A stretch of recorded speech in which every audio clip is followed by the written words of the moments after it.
আন্দোলন করতে চলে এসছো। প্রতিটা দিন সরকারি জায়গাগুলোকে এরকম করে নষ্ট করছে ওরা। স্কুল বাঁচানোর লড়াই, স্কুলে যোগ্য টিচারদেরকে ফেরানোর লড়াই, স্কুলে পড়াশোনাই হয় না বলছে। এখানেও নিশ্চিত অনেক টিচাররা উপস্থিত আছে, মঞ্চেও টিচার উপস্থিত আছে।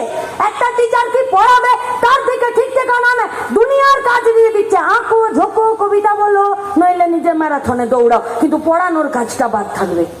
সরকারি শিক্ষা ব্যবস্থার প্রতি একটা অনীহা অনাস্থা তৈরি করে দেবার কাজ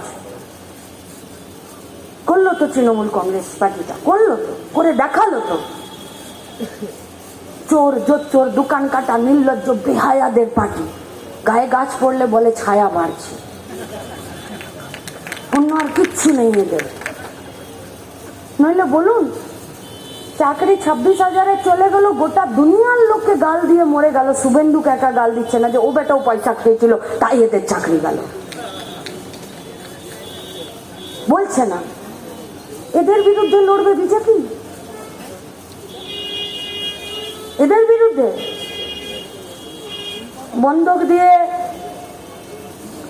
ঋণ নাই ধার নাই, দেখেছেন তো? বন্ধক দিয়ে গায়ে আছে তো, মর্গেজ রেখে ধার নাই।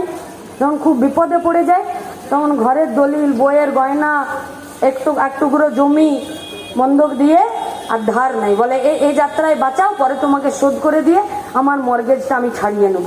কে জানে মমতা শুভেন্দুকে মর্গেজ দিয়েছে কিনা মোদির কাছে ওর ভাইপোকে বাঁচানোর জন্য। पूछिए सवाल, पूछिए। तृणमूल का नेता कर्मी जो लोग हैं, जो लोग हम लोगों का कर्मी नेता लोगों के नाम पर उसका माथे पर इतना सारा केस दिए हैं, घर से निकाले हैं, उन लोगों के सामने से पैसा लिया है, उसका जमीन से उसको निकाले हैं। पूछिए उन लोगों से कि কি হলো 100 দিনের কাজের টাকাটা। আর এরা যদি 100 দিনের কাজের টাকা বন্ধ করে দিয়েছে, তাহলে বিজেপি সরকারটা 100 দিনের কাজটা কেন পশ্চিমবঙ্গে বন্ধ করে দিল? কেন 63 লক্ষ জব কার্ড আমাদের বাতিল হয়ে গেল? কেন গোটা পশ্চিমবঙ্গে ফিরে 100 দিনের কাজ চালু হচ্ছে না? কেন হচ্ছে না? কোনো কথা নেই, না তো নেতাদের পার্টি অফিসে কথা আছে, না তো খবরের কাগজে, না তো টিভির চ্যানেলে। টিভির চ্যানেলে যদি ওইটা কথা হয় তাহলে শোভন বৈশাখীর রং মিলান্তি জামা কাপড়ের খবর বিক্রি হবে না।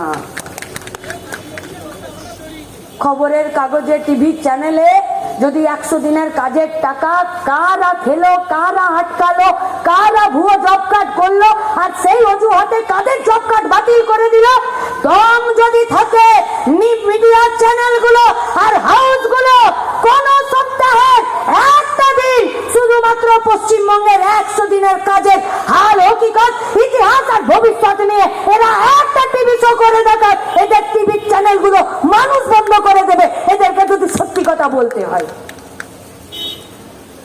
কোথায় যাবে পশ্চিমবঙ্গের বেকার ছেলে মেয়েরা? কোথায় যাবে?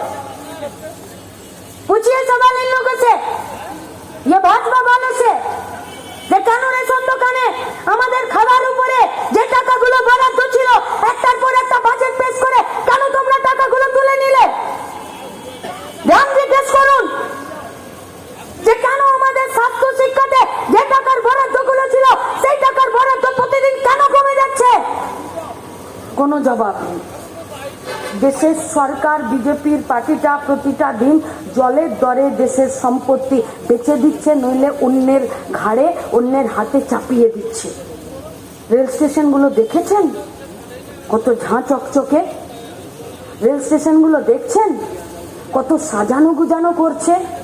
কিন্তু রেলে প্রতিদিন কর্মী সংকোচন হচ্ছে, যারা চাকরি করবে তাদের নিয়োগ হচ্ছে না। তার মানে রেলের পয়সা আছে তবে বলে তো রেলগুলোকে, স্টেশনগুলোকে, প্ল্যাটফর্মগুলোকে এত ঝাঁ চকচকে করছে, কিন্তু সেই টাকাতে নতুন করে কোনো চাকরি দিচ্ছে না। কেন এলআইসিটা বেঁচে দিল লাস্ট বাজেটে? কেন বিএসএনএল আর কোনো নাম গন্ধ নেই?